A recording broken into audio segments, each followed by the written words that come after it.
Itong bata, araw-araw to nakikita ko, parang naawa ko eh.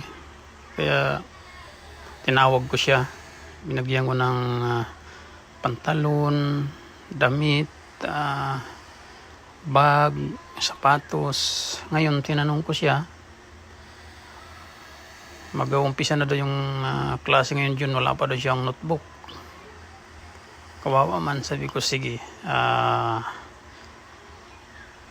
bibigyan kita ng notebook mga bukas, bibilhan kita. Naawa ko eh, kawawa man eh, gusto mag-aral ng bata eh. Kawawa man ako, maawain ako eh, lalo na sa mga walang wala talaga. Yung walang wala na kahit walang wala siya nagtsatsaga, hindi yung walang wala na nagbibisyo, walang wala na nagbibisyo pa eh. Kaya naawa talaga ako yung bata na to eh. Kaya sabi sa kanya, bibilang kita ng notebook bukas. Kasi ngayon binigyan ko siya ng bag, mga damit, pantalon, sapatos.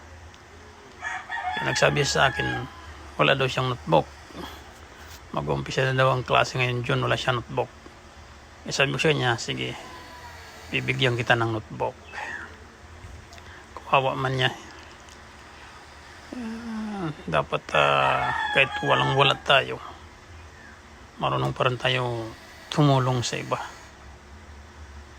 Kahit kunting bagay, nakatulong tayo. Kasi dito sa mundo eh, parang dumadaan lang tayo. Hindi tayo permanente. Habang nabubuhay tayo, gumawa tayo ng kabutihan, hindi yung kasamaan.